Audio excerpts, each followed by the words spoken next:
All right. Hi, everyone. Welcome to Ask the Expert, a podcast where we speak with the people shaping the future of the offshore wind industry.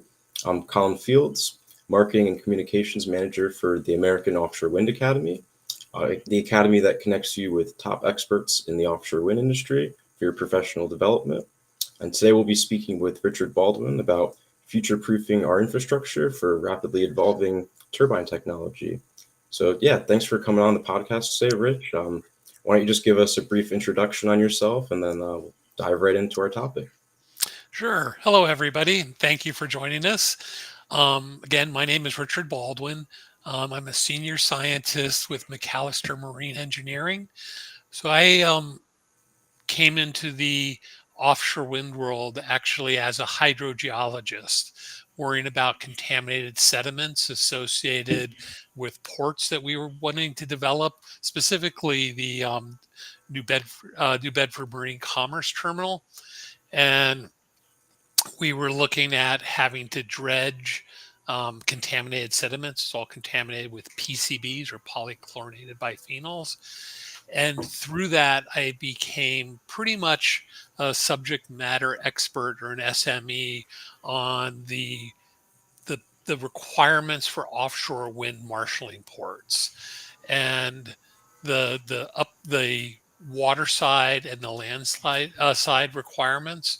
And then I've also kind of gotten into the logistics and the vessels, the specialized vessels that are required to build out the offshore wind industry.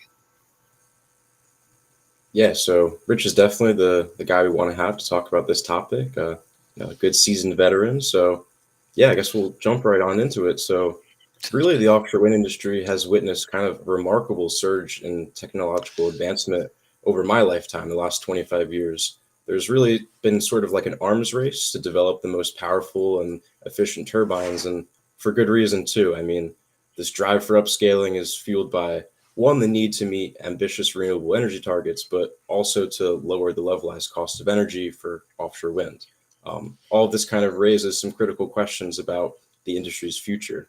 So, my first question for you, Rich, is basically we're seeing that turbines are steadily increasing in size, now reaching around 20 megawatts or bigger.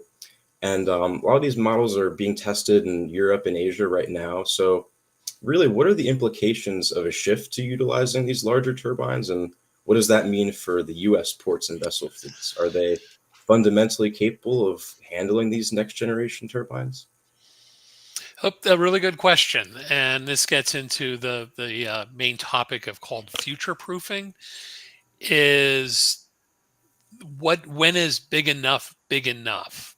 So it's get back. You just use the acronym or the term levelized cost of energy, LCOE, and that's basically the cost to generate the electricity from the wall in. Hmm. And it's the drive is to lower the overall level cost of energy so that they can the wind developers and the wind farm operators can make money at what they're doing.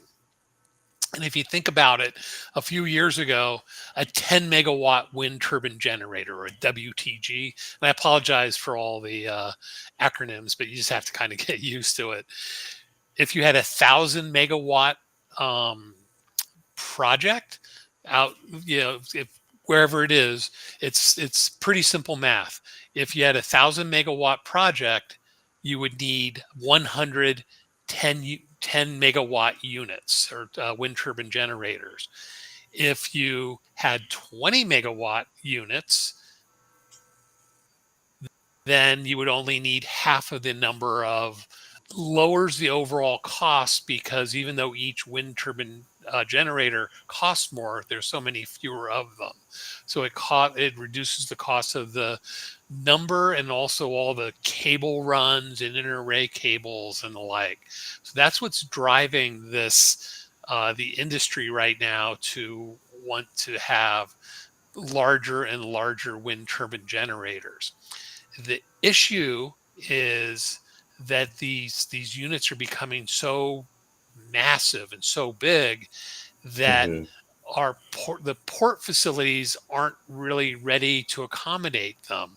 We did do some future proofing with the port of New Bedford, New Bedford Marine Commerce Terminal, but at a certain point, the costs are so high to um, get the kind of bearing capacities, the robustness of the port infrastructure that it's just you can't.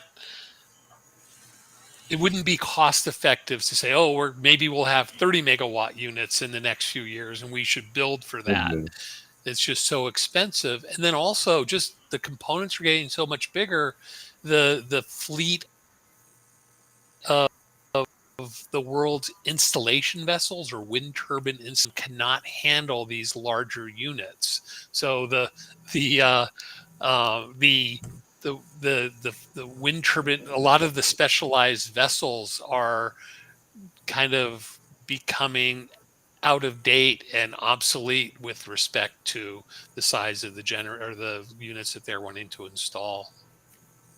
Yeah, I mean, obsolescence is definitely an issue we're concerned about, but I mean, I'm more of wondering how the vessels and port designs are evolving to accommodate these larger turbines. I mean, I know the ones we have in the U.S. right now are not equipped, but I mean, what kind of upgrades do you see necessary?